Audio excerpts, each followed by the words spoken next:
Okay, so I was talking to y'all about the victim energy. And the victim energy is essentially the energy we get into when we have control over how we're showing up and we are not focusing on the things that we can control. The victim energy is essentially that you're not focusing on the things you can control, you focus on the things that you cannot control. And that energy is very prevalent. It's very, very loud. We have been taught to focus on the things we cannot control, y'all. Like it's something that we have learned.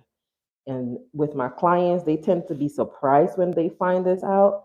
And the reality is that I tell them, be surprised when you're not focusing on what you cannot control than when you are. Um, because we are used to that. We're used to focusing on the things that we can't control. We cannot control. Like we can't control the weather. You hear people all the time, oh my God, it's raining outside. Why is it raining outside? It's dumb or whatever. Like we can't control that. Or if you are in traffic and you are in a rush, and you may start to focus on the fact that you are in traffic. Oh, this is traffic is worse, da, da, da, da, da, da.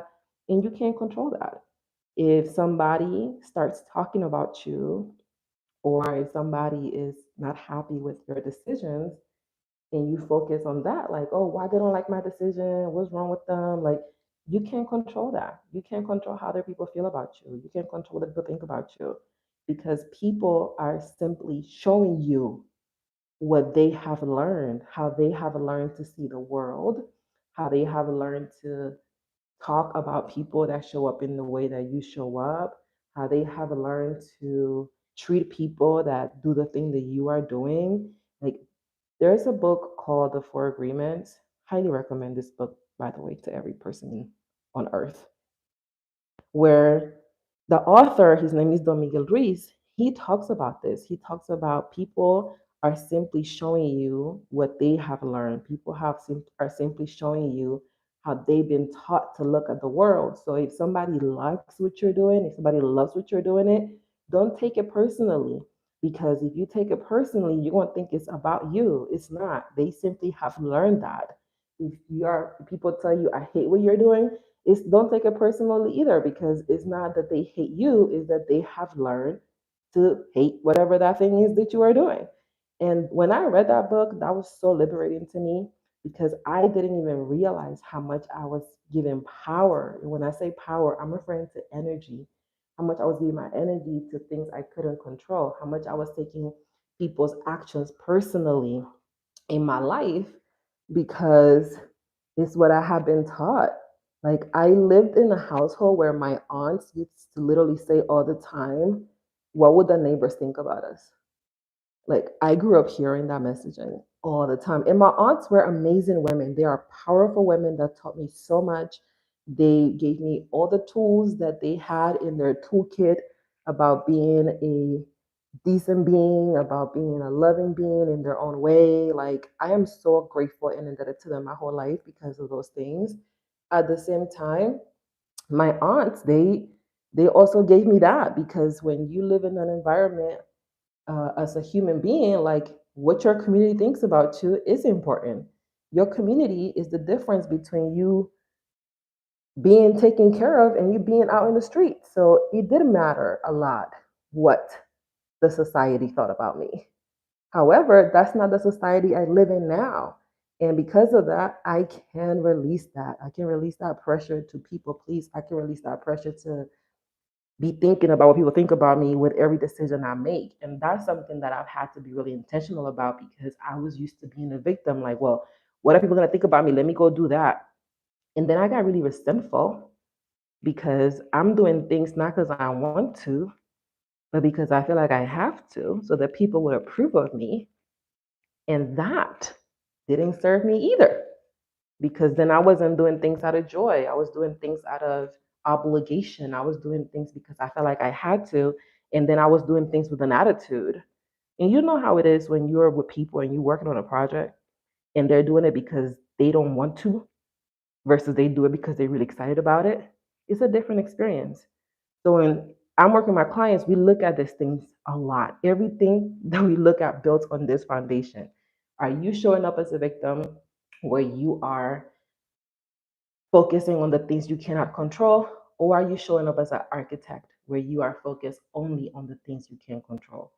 And the moment you start to focus only on the things that you can control, you are going to begin to see how much you focus on the things that you cannot.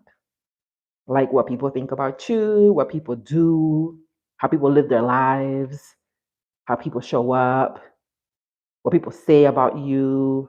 And we can take these things very personally, especially like with family. Like whatever, when your parents say something or your siblings or the people you love, it's very easy to take it personally because we're thinking that they're supposed to treat us a certain way. And then we taking what they're doing as an attack on us, when in reality, they're just showing us who they are. And it's not a good or a bad thing, it's just who they are, it's what they have learned.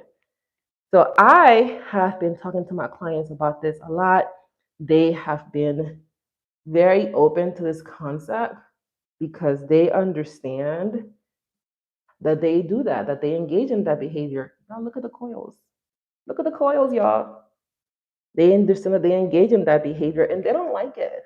They like to show up as the type of person that meets people where they are and has compassion and has grace and is kind to others no matter what others have going on. And sometimes that's hard because people start saying things to you and it triggers you and you get in your bag. And if you're from the Bronx like I am, you tell me one thing, I'm ready to tell you 1,000.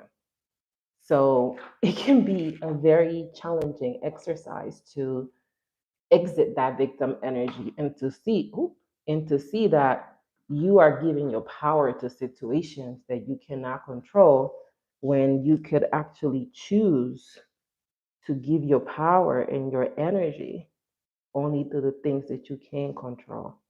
And that requires a level of intention and attention in your life. So I want to share that with you so that you can take a moment over the weekend and next week. Pay attention to how often you are giving power, giving your energy to the things that you cannot control. Do you show up in the energy of being a victim? Are you the type of person that does that? We all do it in some shape or form. Spoiler. How do you show up to yourself when you do that? Do you treat yourself harshly? Do you judge yourself? Like, what's your energy when you are in the victim bag? Are you compassionate with yourself? Because that's what's going to really help you. I actually did a video this week on the cure for burnout, and I talked about compassion a lot. I highly recommend that you watch it if you want to learn more about how compassion is very healing and it's the thing that you want to anchor yourself in, that serves to anchor ourselves in when we are experiencing burnout and also when we are focusing on the things that we cannot control. So take a look at that and let me know in the comments of that video what served you. All right, she's done. Final product. And as I told you, once my coils are complete, so will be this live. And that's what I had for y'all today. I wanted to do this quick check-in. You got split into 3 videos because of all of my YouTube alerts. However, it's fine. I wanted to check in with you, see how your spirit was doing. I wanted to talk to you a little bit about what's happening in the Self-Trust Society, which is my business. And then I wanted to give you a piece of wisdom to take with you in your journey, in your path. And I also want to thank you for being here. Like y'all make this channel so dope with your comments and your shares and everything. Like I appreciate it. Next week I'm doing a final episode on my series on burnout. I'm going to be talking about what's beyond burnout recovery because once you recover from burnout and you know how to recover from burnout, there's a new journey waiting for you at the door. And I want you to be prepared for that journey because it may not be what you think it is. And it may not look like how you think it's quote unquote supposed to look like. So make sure you check that out. It's going to go live on Wednesday, May 29th, I believe, at 6 p.m. Eastern, like all the videos do.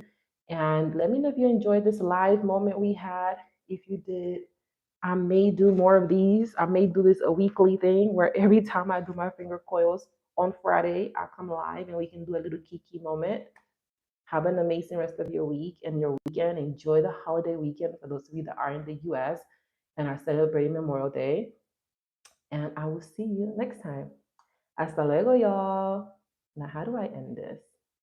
I think it's here. Yeah.